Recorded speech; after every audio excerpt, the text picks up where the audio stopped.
నమస్తే, welcome to popcorn media entertainment. Chiranjeevi గారు బయట ఎలా ఉంటారో ప్రెస్ మీట్స్లలో కానీ ప్రీ రిలీజ్ ఈవెంట్లో మనకు తెలిసిందే. బట్ సినిమా సెట్లో ఎలా ఉంటారు అనే దాని గురించి తెలియచేయడానికి ఈరోజు మనతో పాటు ఉన్నారు senior journalist Hem Sundar sir. మరి సార్ని అడిగి చిరంజీవి గారికి సంబంధించిన విషయాల గురించి అయితే అడిగి తెలుసుకుందాం. సార్ నమస్తే. సార్ నమస్తే అమ్మా. సార్, చిరంజీవి గారు బయట ప్రెస్ మీట్లో కానీ అలాగే ఏంటంటే ఏదైనా ప్రీ రిలీజ్ ఈవెంట్లు జరిగినా కానీ అక్కడ ఎలా ఉంటారు, ఎలా మాట్లాడతారు అనేది ప్రతి ఒక్కరూ చూస్తూనే ఉంటారు. బట్ మూవీ సెట్స్లో ఆయన ఎలా ఉంటారు అనేది చెప్పగలరా సార్? ఆయన చాలా జోవియల్గా ఉంటారు. ఎందుకంటే ఆయన అసలు ఖాళీగా ఉంటే ఎవరో ఒకళ్ళు వచ్చేస్తారు.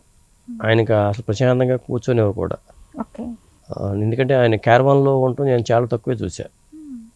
ఇప్పుడు అన్నపూర్ణ ఫ్లోర్లో చూసినప్పుడు కానీ, ఒకవేళ నేను ఒకసారి సందర్భంలో డాడీ సినిమా షూటింగ్ జరుగుతుంది, ఓకే, అన్నపూర్ణలో జరుగుతుంది షూటింగ్. నేను వెళ్ళాను. చిరంజీవి గారి పాట చిత్రీకరణ జరుగుతుంది. మామూలుగా సినిమాల్లో ఆయన బ్రహ్మాండంగా డ్యాన్సర్ బాగా చేస్తారని తెలుసు. కానీ నేను అనుకోవడం ఏంటంటే, జనరల్గా నేను అప్పుడు చిరంజీవి గారు ప్రాక్టికల్గా ఆయన డ్యాన్స్ చేసేటప్పుడు ఇప్పుడు చూడాల. ఆ రోజు అవకాశం వచ్చింది. అద్భుతంగా డ్యాన్స్ చేస్తే చాలా టేకులు తీసుకుంటారేమో అని అనుకునేవాడిని నేను. ఎందుకంటే అది అన్నీ కలిపిన తర్వాత ఒరిజినల్ వెర్షన్ చూస్తున్నాం కదా మనం సినిమాల్లో, అలా మంచిగా చూస్తున్నాము. రకరకాలుగా ఏదో ఊరి చిన్న చిన్న మూమెంట్స్ ఉంటాయేమో అనుకున్నాను నేను. కానీ నేను డాడీ సినిమాలో నేను ఆ పాట చూసిన తర్వాత రియల్ డ్యాన్సర్ అనేది నాకు అనిపించింది.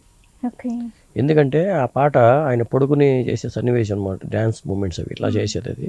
అది అసలు ఒకే టేక్లోనే అసలు ఆ డ్యాన్స్ మూమెంట్ చేయటం ఆయన నేను చూస్తూనే ఉన్నాను. నేనేమనుకున్నాను, డ్యాన్స్ మాస్టర్ చెప్పుంటాడు చేస్తుంటా అనుకుంటున్నా. కానీ ఆయన ఆ షాట్లో రెడీ అనటం, ఆయన వెళ్ళిపోవటం, ఆ డ్యాన్స్ మూమెంట్ ఇచ్చేయటం, షార్ట్ ఓకే అవ్వడం నేను చూసాను. చాలా ఫాస్ట్గా. యారు ఇంత గొప్ప డ్యాన్సర్ ఈయన అనుకున్నాను నేను అప్పుడు. అంటే అప్పటికప్పుడు ఒక పాటని ఆ మూమెంట్స్ చేయటం.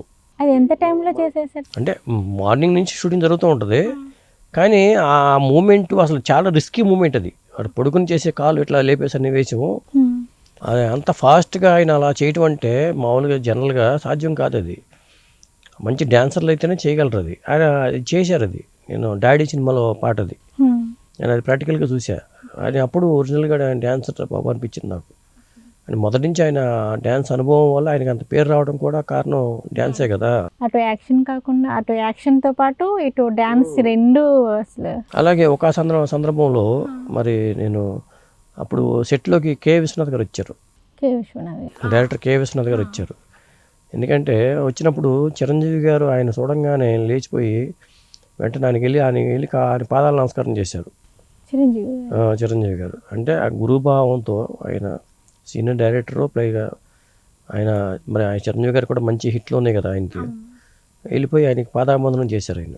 అంటే ఎంత ఎదిగినా ఆయన ఒదిగుండే తత్వం ఒకటి, పెద్దలను గౌరవించాలనే సంస్కారం ఒకటి, ఇవన్నీ పుష్కలంగా ఉన్న హీరోగా చిరంజీవి గారిని చెప్పాలి. ఇప్పుడు ఎవరు ఊరికే అంత గొప్ప వ్యక్తులుగా అవరు, ఏదో ఒకటి ప్రత్యేకత ఉంటుంది. ఆ ఎదిగే కొద్దీ ఒదిగే లక్షణం కానీ ఇవన్నీ కూడా ఇప్పుడు వచ్చే జనరేషన్ హీరోలు కూడా తెలుసుకోవాల్సిన అవసరం అయితే ఉంది. అది ఓకే. ఇలా కాకుండా అంటే ఈ సిచ్యువేషన్స్ కాకుండా ఇంకా వేరే ఏమన్నా మీరు డైరెక్ట్గా చూసినవి కానీ మీ అనుభవంతో? నేను డైరెక్ట్గా చూసిందంటే నేను చిరంజీవి గారితో నాకు చాలా సందర్భాల్లో కలిశాను నేను.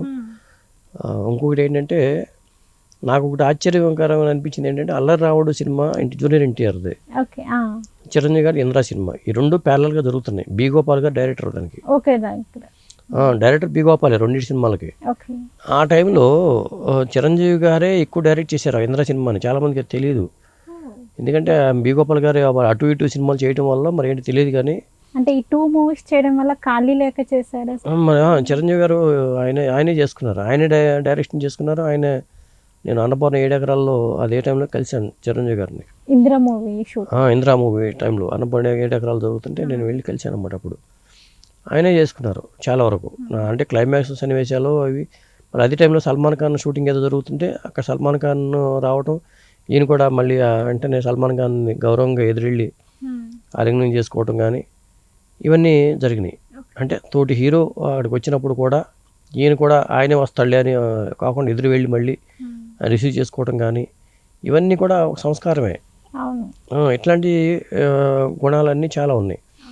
అలాగే టైం సెన్స్, చిరంజీవి గారిలో. నేను ఒకసారి ఇంటర్వ్యూకి అయినా జూబ్లీ చెక్ పోస్ట్లో ఉండేవాళ్ళు వాళ్ళ ఇల్లు. ఇప్పుడున్న ఇల్లు కొత్త ఇల్లు కట్టకముందు ఆయన జూబ్లీ చెక్ పోస్ట్ దగ్గర అటుపక్క ఉండేది ఆయన ఇల్లు. అక్కడికి వెళ్ళాను నేను. వెళ్ళినప్పుడు ఆయన ఇంటర్వ్యూ 4 గంటలకు అన్నారు. నేను 3:30కే వెళ్ళిపోయాను. 3:30కి వెళ్ళిపోతే వెళ్ళంగానే నాకు ఛాయ్ వచ్చేసింది. ఒక పావుగంట ముందే చిరంజీవి గారు వచ్చేసారు లోపలికి.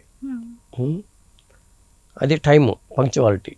కొంతమంది వెయిట్ చేస్తారు కదా, ఏముందిలే చిన్నగా వెళ్దాం అనుకుంటారు కదా. ఇంకొకటి నాకు ఇంకో ప్రాబ్లం ఏంటంటే, జనరల్గా మనకి చిరంజీవి గారిని కాంటాక్ట్ చేయాలంటే మనకి మేనేజర్ అప్పుడు సుమా అని ఉండేవాళ్ళు ఆవిడ ఫోన్ చేస్తే చిరంజీవి గారికి మాట్లాడి అపాయింట్మెంట్ ఫిక్స్ చేస్తారు. జనరల్గా జరిగేది అదే. జనరల్గా ఎవరికైనా ఆవిడకి ఫోన్ చేస్తే మనకు అపాయింట్మెంట్ ఫిక్స్ చేస్తారు. ఇట్లాంటి పరిస్థితి ఉండేది. నేనేమన్నానంటే చిరంజీవి గారితో ఒకసారి,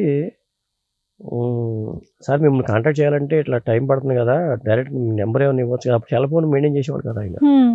నెంబర్ ఏమైనా ఇవ్వచ్చు కదా అంటేను ఆయన ఏమన్నారంటే ఒక నెంబర్ ఇచ్చారు.